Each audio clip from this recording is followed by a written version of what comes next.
할렐루야. 오늘도 말씀을 통해서 우리에게 주시는 은혜가 있을 줄로 믿습니다. 지난 주일부터 성령 강림 절기가 시작되었습니다. 이 성령 강림 절기는 성탄절, 부활절과 함께 기독교의 아주 핵심되는 절기입니다. 예수님은 십자가에 못 박혀 돌아가신 후 3일 만에 부활하셨습니다. 부활하신 후 40일 동안 이 땅에 머무셨고 다시 하늘나라로 가십니다. 부활하셨다가 승천하게 되는 거죠. 이 순간 제자들은 이제 예수님을 다시 볼 수 없게 되는 거 아니에요?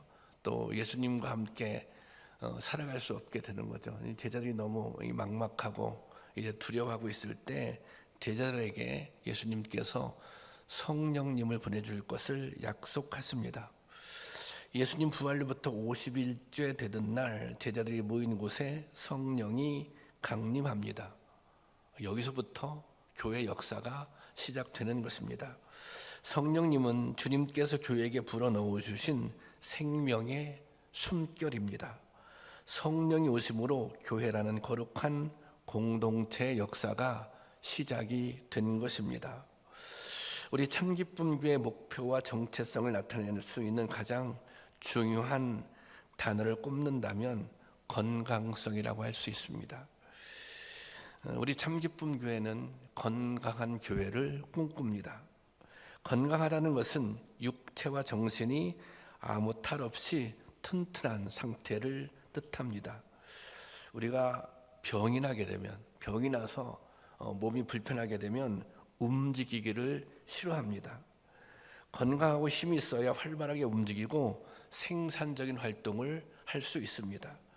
교회도 그렇습니다. 교회가 건강하면 끊임없이 성장하고 또 역동성이 있습니다. 활기가 있고 힘차게 무엇인가를 해내는 교회가 건강한 교회입니다.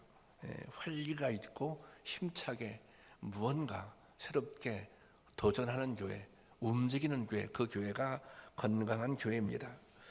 초대교회는 교회 역사상 가장 건강한 교회입니다. 건강했기 때문에 역동적이었고 또 강력한 영향력을 나타냈습니다. 그런데 이 교회를 세운 제자들은 처음부터 이런 사람들이 아니었습니다. 교회가 역동적이 되려면 교회를 구성하고 있는 구성원들이 역동적이 되어야 되잖아요. 그런데 초대교회를 세운 제자들은 원래 역동적인 사람들이 아니었습니다. 소극적이었고 또 수동적이었으며 무능하고 비겁한 사람들이었습니다. 그런데 어떻게 그것처럼 역동적인 교회를 만들 수 있었을까요? 그 답은 바로 성령에 있는 것입니다. 그들은 성령의 임재를 경험하고 성령 충만해지자 힘이 생기고 또 권능이 생겨서 역동적인 모습으로 변화가 된 것입니다. 이것은 오늘날 교회가 교회답게 서기 위해 가장 필요한 것이 무엇인지를 알려줍니다. 교회가 교회답게 세워지려면 성령 충만해야 되는 거죠. 성도님들이 성도답게 살아가려면 성령님의 능력을 덧입어야 한다는 것입니다. 그런 성령의 은혜가 보다 강력한 성령의 은혜가 여러분들과 우리 교회에 임했으면 좋겠습니다. 예수님께는 12명의 제자들이 있었습니다. 그런데 복음서의 제자들과 사도행전의 제자들은 큰 차이가 있습니다. 똑같은 제자들인데 그들의 행적과 그들의 태도가 복음서의 모습과 사도행전의 모습은 완전히 다릅니다.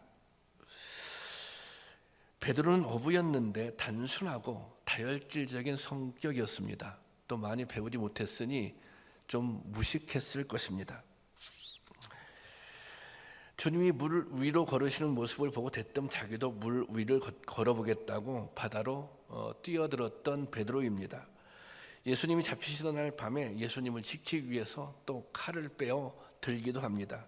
하지만 예수님이 십자가에 못 박혀 죽으시게 되자 3번씩이나 예수님을 모른다고 부인합니다. 그런데 이런 베드로가 완전하게 달라졌습니다. 군중들 앞에 서서 아주 담대하게 말씀을 선포합니다. 예수님의 죽음과 부활 그리고 회개를 선포합니다. 사도행전 2장 38절 말씀인데요. 다 같이 보겠습니다. 시작. 베드로가 이르되 너희가 회개하여 각각 예수 그리스도의 이름으로 세례를 받고 죄 사함을 받으라. 그리하면 성령을 선물로 받으리니. 이거 자체가 놀라운 변화입니다. 이렇게 담대하게 설교하고 있는 거예요. 그런데 이렇게 설교했을 뿐만 아니라 그렇게 설교할 때 사도행전 2장 41절에 보면 그 말을 받은 사람들은, 그 설교를 들은 사람 가운데 세례를 받은 사람들이 3,000명이나 더했다는 것입니다. 여기서 나타나는 베드로의 모습은 경솔하고 다혈질적인 못 배운 베드로가 아닙니다. 논리적이고 확신에 차 있으며 힘이 넘치는 모습입니다. 그렇다면 베드로가 어떻게 이렇게 변할 수 있었을까요? 더욱 놀라운 것은 베드로만 그렇게 변하는 것이 아니라 제자들 모두가 이렇게 변했다는 것입니다. 제자들 모두가 이렇게 완전히 달라졌다는 것입니다. 예수님과 3년이나 같이 지내면서도 변하지 않은 제자들이 하루 만에 완전히 달라진 것입니다. 이들은 더 이상 겁쟁이가 아닙니다. 이들은 더 이상 무식한 어부나 목수의 모습도 아닙니다. 담대하고 지혜롭고 권능 있고 권위가 있습니다. 이들을 바꿔놓은 힘, 이들을 변화시킨 힘, 그 힘이 바로 성령님이십니다. 성령을 받기 전에 제자들은 아무런 힘이 없었습니다. 세상은커녕 자기 자신 하나도 제대로 변화시키지 못했습니다. 그런데 이 제자들이 성령을 받고 세상을 뒤집고 세상을 바꾸는 자들이 되었던 것입니다. 또 그들이 세운 교회가 세상을 변화시키는 강력한 영향력을 갖게 되었던 것입니다. 여러분, 우리가 이 세상을 살아가면서 성도답게 살려면 반드시 자기 자신을 변화시켜야 합니다. 사실 세상에서 가장 힘든 싸움은 자기를 이기는 것입니다. 저는 열심히 최선을 다해 헌신하는 분들을 많이 보았습니다. 하나님을 사랑하고 교회를 사랑하고 또 수고를 아끼지 않습니다. 그런데 이런 열정적인 성도님들이 신앙생활에서 실패할 때가 있습니다. 왜 그런지 아십니까? 바로 자기와의 싸움에서 실패했기 때문입니다. 자기와의 싸움에서 실패했다는 것은, 자신과의 싸움에서 졌다는 것은 자기 성질을 이기지 못했다는 것입니다. 흔히 이런 말을 합니다. 성질은 하나님도 바꾸지 못한다. 성격은 하나님도 바꾸지 못한다. 정말 그럴까요? 성질은, 그 사람이 가지고 있는 성격은 하나님도 바꿀 수 없는 것일까요? 그렇지 않습니다. 성령이 역사하면 성격이 바뀌는 거예요. 성품이 바뀌는 거예요. 저는 우리가 믿음이 좋다, 아무개 집사님은, 아무개 권사님은 믿음이 좋다 이렇게 평가할 때 그 믿음이 좋다는 평가가 그분 좋은 품성을 가지고 있어, 그분은 훌륭한 인격을 가지고 있어, 이렇게 동의어가 돼야 되는 것입니다. 믿음이 좋은 것과 인격과 따로 가는 것이 아니라 믿음이 좋은 것과 그분의 인격, 그분의 성품은 함께 가야 하는 것입니다. 정말 성령님은 우리 안에 계시고 성령의 역사를 처음 했다면 그렇게 변화가 일어난다는 것입니다. 우리 가운데는 자아가 강한 분들이 많이 있습니다. 자기 의가 강한 분들도 계십니다. 자기만 옳다고 주장하고 남의 말은 들으려 하지 않습니다. 이것이 바로 교만입니다. 교만은 하나님이 가장 싫어하는 것입니다. 교만하면 하나님이 역사할 수 없습니다. 하나님의 역사를 이루려면 우리 자신이 변해야 되는 것입니다. 여러분들을 통해서 하나님의 역사하기를 원하신다면 우리가 변화해야 하는 것입니다. 그런데 이 변화가 가능하겠습니까?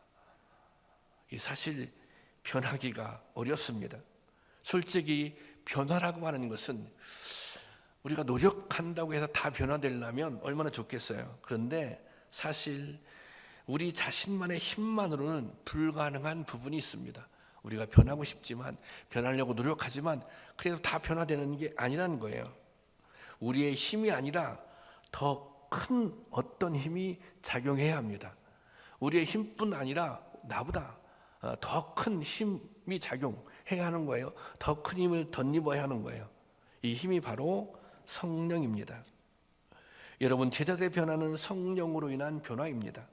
성령이 함께할 때 변화되었습니다. 겁쟁이가 아니라 증인으로, 자기 알만 걱정하는 옹졸한 사람이 아니라 하나님 나라를 꿈꾸는 제자로 변화되었던 것입니다. 이 힘은 다른 그 무엇이 아니라 성령이 주시는 힘입니다. 그래서 우리는 성령의 능력을 덧입어야 하는 것입니다. 우리가 성령의 능력을 사모할 때, 또 기도할 때 성령을 부어 주실 줄로 믿습니다. 예수님은 승천하기 전에 제자들에게 흩어지지 말고 예루살렘에 머물라고 말씀하십니다. 누가복음 24장 49절 말씀인데요. 다 같이 보겠습니다. 시작.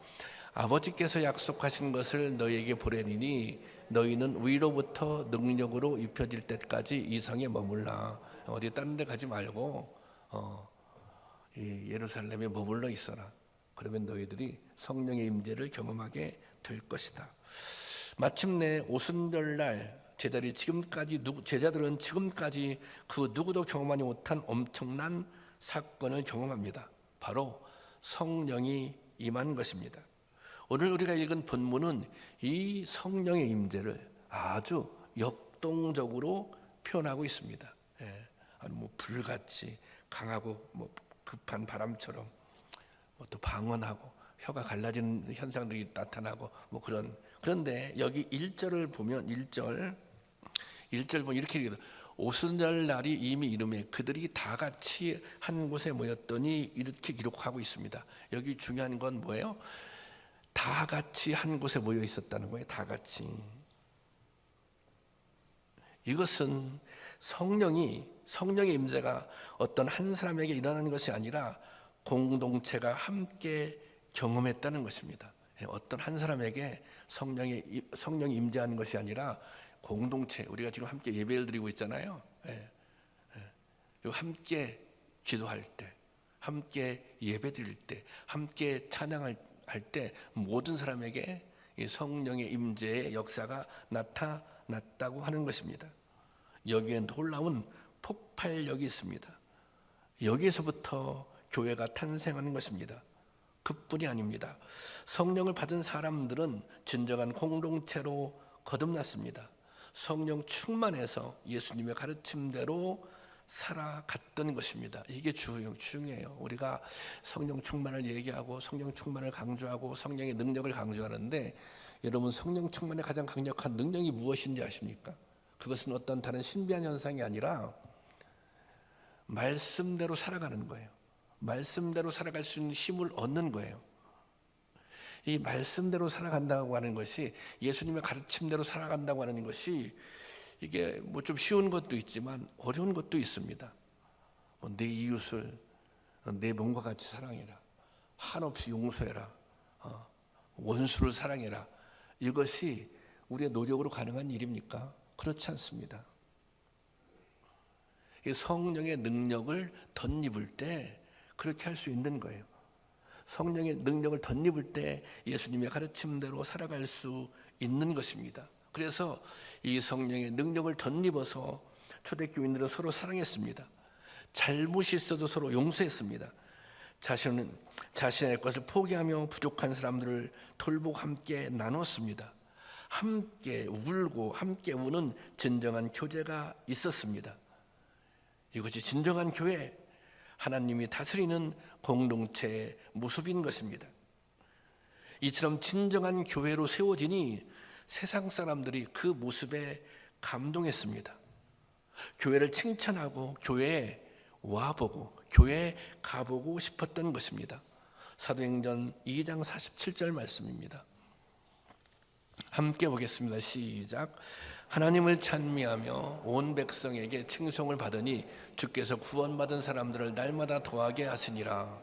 여기 보세요.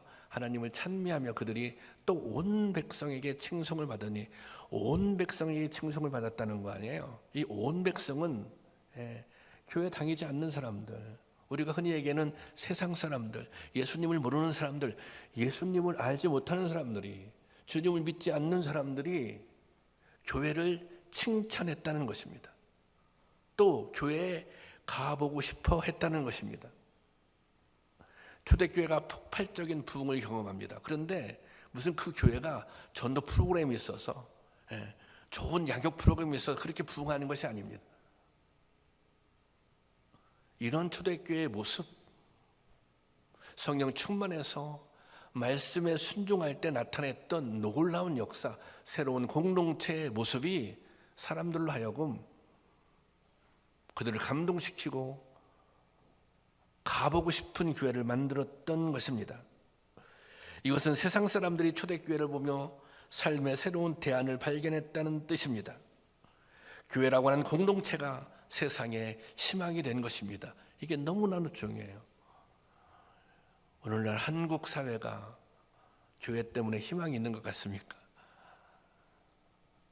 우리가 살고 있는 이 세상이 너무 힘들고 너무 험악하고 너무 죄로 가득하고, 그런데 부도덕하고, 그런데 교회 때문에 희망이 있는 거야. 교회 때문에 가능성이 있는 거야.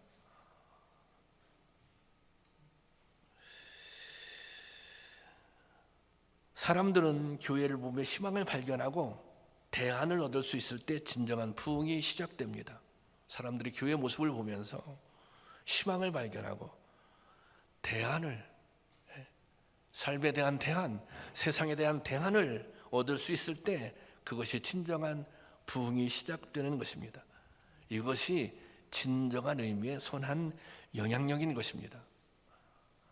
사람을 많이 모아서 무슨 이익단체처럼 활동하는 것이, 그것이 선한 영향력이 아니라 교회의 모습을 보고 예수님의 가르침을 따라 사는 그들의 모습, 그들의 공의로운 모습, 그들의 사랑의 모습, 그들의 약한 자를 돌보는 모습, 그런 모습들을 보고 세상 사람들이 새로운 공동체에 대한 대안을 생각할 때, 그것이 진정한 의미의 교회를 보면서 그런 대안을 생각할 수 있을 때 진정한 부흥이 시작되는 것입니다. 이것이 진정으로 선한 영향력인 것입니다. 우리 교회가 꿈꾸는 건강한 교회, 그것은 세상의 대안이 되는 그런 교회가 바로 이런 초대교회 같은 교회입니다. 여러분, 우리는 교회다운 교회를 세우기를 원합니다. 오직 하나님이 주인 되는 교회를 꿈꿉니다.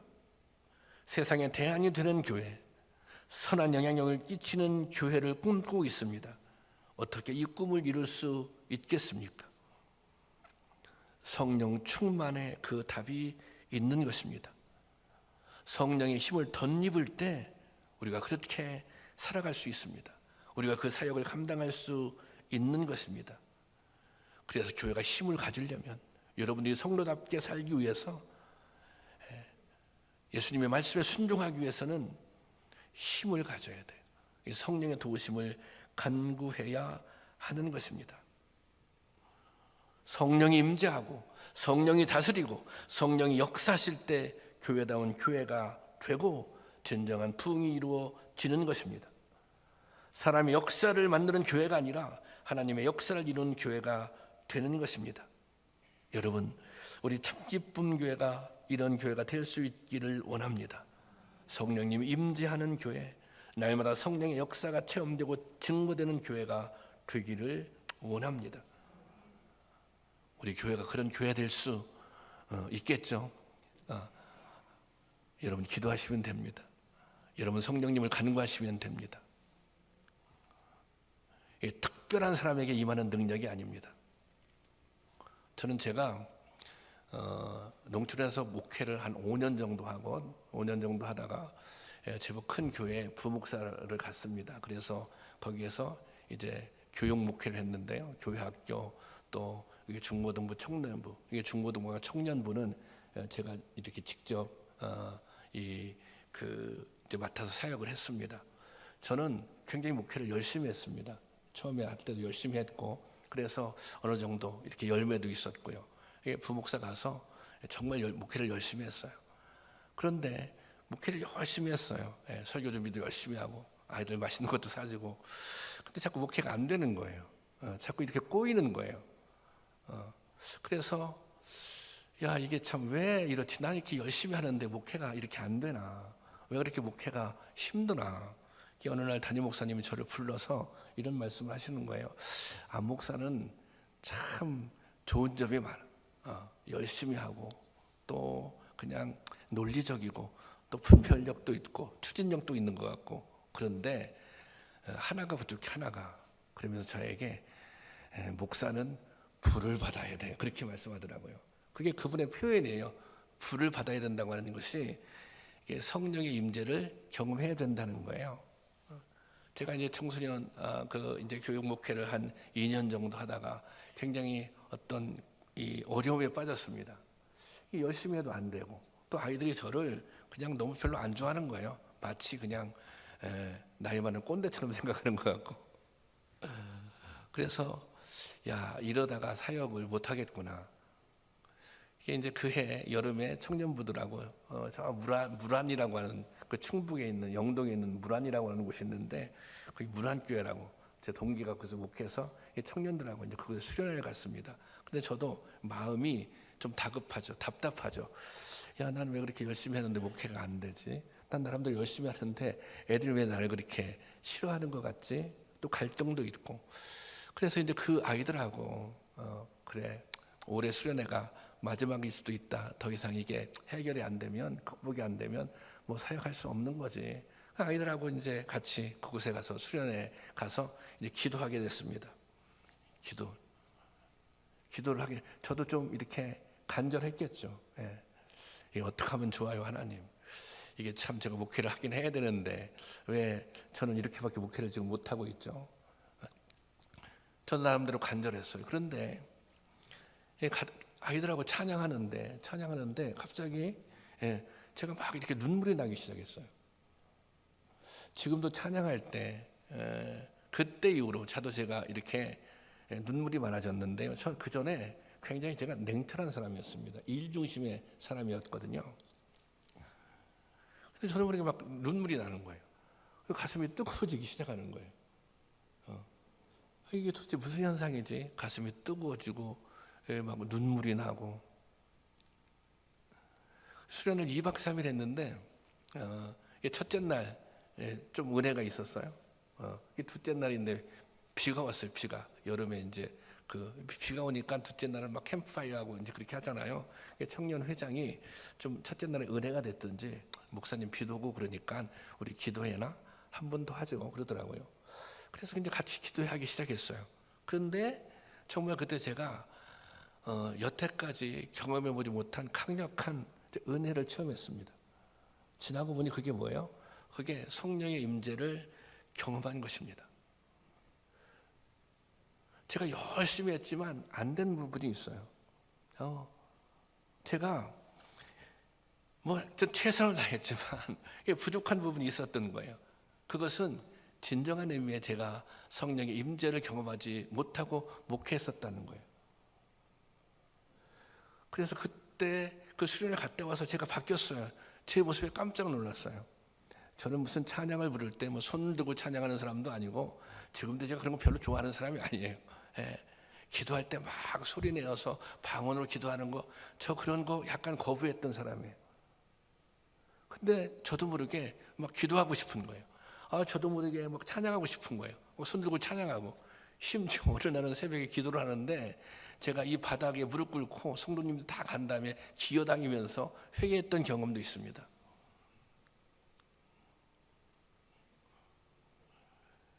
제가 생각해 보니 저는 7년을 나름대로 열심히 목회를 했지만, 최선을 다해서 목회했지만 뭔 없었어요? 성령의 임재를 경험하지 못한 거예요. 하나님의 도우심이 무엇인지, 성령의 역사가 무엇인지를 제가 알지 못했던 거예요. 그것을 생각하면서 제 자신이 너무 한심했어요. 그것이 제 목회, 제 사역에 굉장히 중요한 이 전기가 됐습니다. 그 사역을 잘했어요. 그 후로 한 8년 가까이 그 교회에서 이 사역을 했으니까요. 그런데 제가 생각해 보면 아찔한 것은 뭐냐면 제가 그때 그것을 성령의 임재를 경험하지 못하고 그런 나름의 이 성령의 임재를 다 그렇게 표현할 수는 없지만 그리고 제가 7년을 목회했다는 거 아닙니까? 그러면 그때 그런 경험이 없었으면 뭐예요? 제가 계속해서 그렇게 목회할 수도 있는 거 아니에요? 사실 따지고 보면 이 목회자들 가운데도 그런 분들이 있어요. 저도 과거에 그런 사람 중에 하나였고 성령의 임재가 구체적으로 어떻게 나타나는지 성도님들도 마찬가지예요. 그런 뜨거움, 그런 갈망 그것을 경험하지 못하고 그냥 10년, 20년, 30년 신앙생활 하다가 그게 끝나는 거예요. 이게 얼마나 안타까운 일입니까?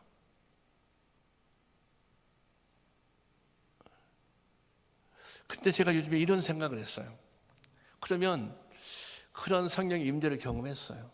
그런 역사를 경험했어요. 그런 변화를 경험했어요. 그런데 그것이 그러면 지속되는가? 근데 그것이 지속되잖아요. 마치 이런 거예요. 우리가 여러분 휴대폰을 사용하시잖아요. 휴대폰을 사용하는데 충전하죠. 충전을. 그러면 이제 충전기가 닳고 없어지잖아요. 그럼 어떻게 해야 돼요? 새롭게 충전을 해야 되죠. 그래서 요즘에는 뭐도 있어요. 그래서 급속 충전. 충전을 하잖아요. 충전을. 우리가 성령님의 임재를 경험했다면 그 힘으로 살아가는 데는 어느 순간 이게 한계가 있는 거예요. 또 시험에 들기도 하고 탈진하기도 하고. 그래서 어떻게 해야 돼요? 계속 충전해야 돼요. 충전. 그게 중요한 거예요. 경험하는 것도 중요하고 그 다음에 계속 충전해요. 충전. 지금 저는 우리 참기쁨 교회가 우리 성도님들 가운데 많은 분들이 어떤 때다? 충전해야 될 때다. 이게 제 자신의 모습이기도 합니다. 제가 요즘에 답답했어요. 왜 그러냐면 코로나가 이제 거의 지금 회복되는 이제 끝나는 추세잖아요. 그 예배 다 이제 여러분 마스크를 끼고 있지만 제약이 없잖아요. 이제는.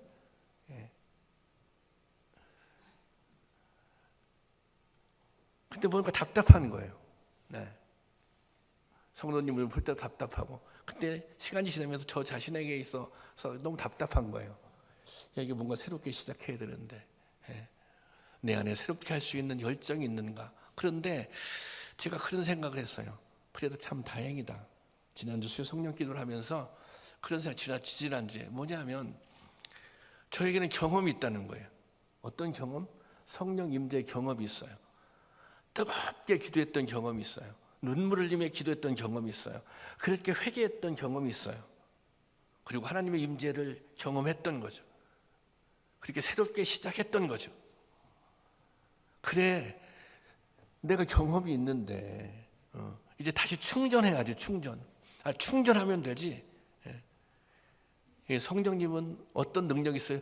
급속하게 충전시켜주는 힘이 있어요. 그러니까 충전하면 되는 거예요. 그리고 여러분 가운데 성령의 임재가 무엇인지 그 뜨거움을 경험해 보지 못했다면 경험해 보세요.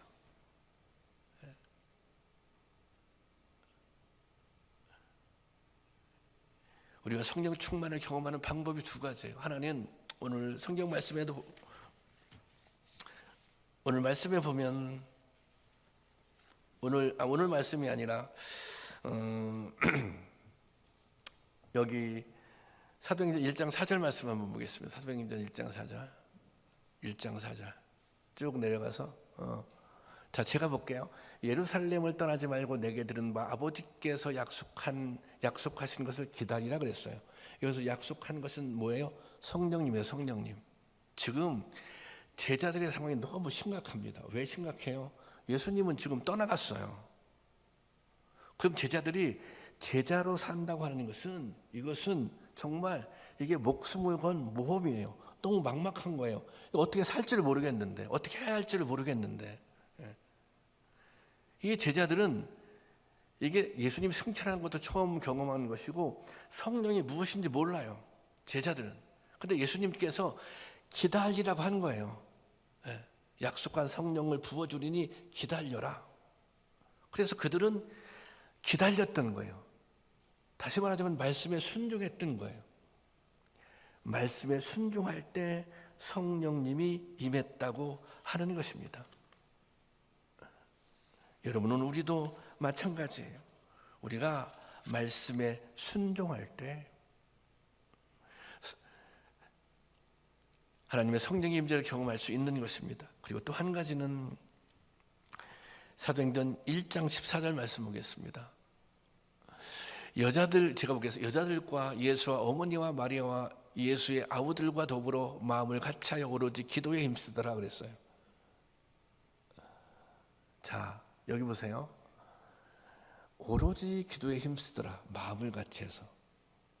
그런데 이 오로지 힘썼다고 하는 것은 하나의 목적만 가지고 이게 집중해서 기도했다는 것입니다. 그런데 이 사람들은 이 지금 제자들과 여기 마가의 다락방에 있는 사람들은 그럴 수밖에 없었을 거예요. 왜냐하면 이게 살 길이 없는 거예요. 본인들이 생각할 때 우리가 어떻게 살아야 하지? 우리가 무엇을 해야지? 이제 예수님도 안 계신데 어떻게 해야지? 그러니까 그들은 주님의 약속만이, 성령을 보내주시겠다고 하는 약속만이 희망이었고 살 길이었던 것입니다. 왜 그런 것이잖아요. 내가 할 수 있는 게 기도밖에 할 수 있는 게 없어. 내가 잘 모르겠어. 내가 할 수 있는 게 아무것도 없어. 내가 미래를 생각할 때 너무 불안하기만 해. 내가 할 수 있는 게 없는데. 지금 제자들의 심정이 그랬다는 거예요. 마가의 다락방에 모였던 성도의 심정이 그랬다는 거예요. 그래서 그들은 오로지 기도에 힘썼던 것입니다. 그럴 때 성령님을 경험하게 된 것입니다. 여러분, 저는 오늘 우리가 이왕 또 그런 말씀 드리고 싶어요. 이왕 신앙생활을 하는 거 제대로 하고 싶지 않습니까? 제대로, 성도답게 제대로 살아보고 싶지 않습니까? 저는 그런 도전이 여러분 가운데 있었으면 좋겠어요. 우리가 다른 사람들을 비난하기도 하고 욕도 하고 그렇잖아요. 그런데 그렇게 하지 말고 내가 한번 성도답게 한번 이왕 예수 믿는 거 살아봐야지. 또 이왕 내가 이 교회 다니는데 우리 교회가 정말 교회다운 교회, 그래 한번 사람들이 한번 가보고 싶어하는 그런 교회, 우리가 세상을 향해서 자랑할 만한, 사람이 많이 모여서 자랑하는 게 아니에요. 교회 시설이 좋아서 자랑하는 게 아니에요. 우리가 지향하고 있는 그 가치, 우리의 삶의 태도, 그것을 자랑할 수 있는 거죠. 그런 교회로 여러분 만들고 싶지 않습니까? 저는 하나님께서 이 시간 여러분에게 그런 도전을 주셨으면 좋겠어요. 그런 성도 한번 돼보자. 그런 교회 한번, 이 동네 교회가 얼마나 많습니까? 그냥 또 하나의 교회가 아니라 세상 사람들이 대안으로 여길 수 있는 그런 교회를 한번 만들어 보자. 그렇게 여러분 마음 먹으면 만들 수 있어요. 가능해요. 왜 가능해요? 내 힘만으로는 부족할지 모르죠. 성령님이 도와주시면 가능하다는 것입니다. 저는 오늘 이 팬데믹을 지나면서 교회가 위기다, 교인 수가 적어진다, 또 교회가 손가락질을 더 받게 됐다. 그렇지만 저는 아무 상관이 없다고 생각해요. 그게 오히려 기회일 수 있다고 생각해요. 어떻게? 우리는 더 기도하고 성령 충만해서 정말 성도답게 예수님 가르침대로 살려고 애쓰고 힘쓰면 되는 거예요.